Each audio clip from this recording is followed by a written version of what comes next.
guys, would you like help converting your buyers into closings? Yes.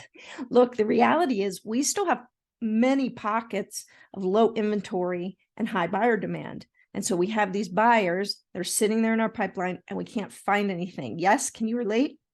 I want to share with you a strategy I use. I just used it again this weekend. I've used it many, many times in my career, and it is a way to pull that income out of your pipeline.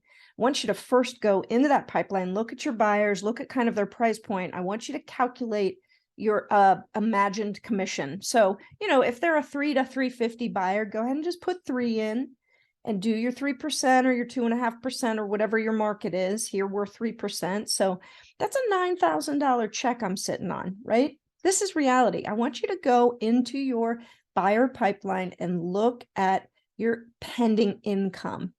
Because if you can find those buyers a house, if you can convert them into a sale, not only do you have a happy client and hopefully many referrals to come, but you can pull that income out right now. It's sitting there waiting for you.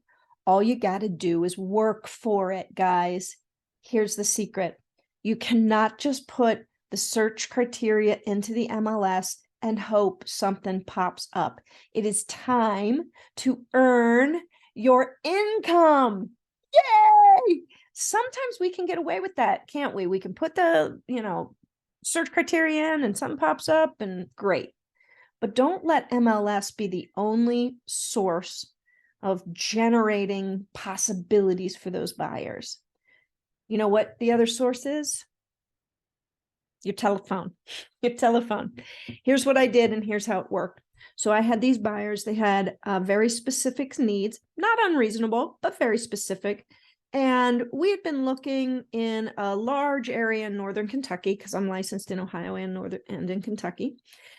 And we had a phone call and they had an epiphany and they wanted to really zone in on their area. And they really shrunk that down. So of course, that's not good, right? For our possibilities. It's good for them to have clarity, but it's not good for our possibilities. So I said, okay, now that I know a really tight area, how can I use that to my advantage? How can I leverage that for possibilities for them? Well, with that, it's a lot easier to go back in and search old expireds. So I went in and I did a search. I put in their top criteria. And I did a year back, maybe 6 or 8 months back, a year, whatever. It doesn't matter. It just depends on how many expired listings that generates. And I went through them and I looked because by now I knew what they were looking for, right? When you've worked with buyers enough, you know what they're looking for.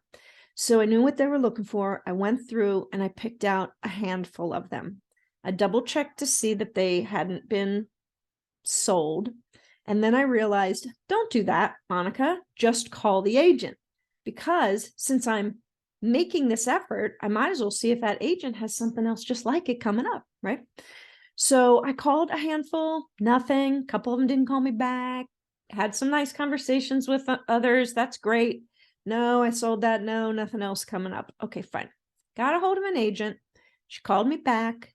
We had a nice conversation. She said, no, I sold that one, but I'll tell you what, I've got another one coming up that's very similar. I said, tell me about it. Told me about it. Guess what? Sounded really good. So I called my clients. I said, here's what's really good about it. Here's one thing that doesn't fit. Do you want to see it? Yes, yes, yes, we want to see it. So I tried to get them in there early, but the sellers weren't quite ready. They're going on the market in like a week or two from when I talked to the agent. I developed a relationship with that agent over a course of a couple conversations.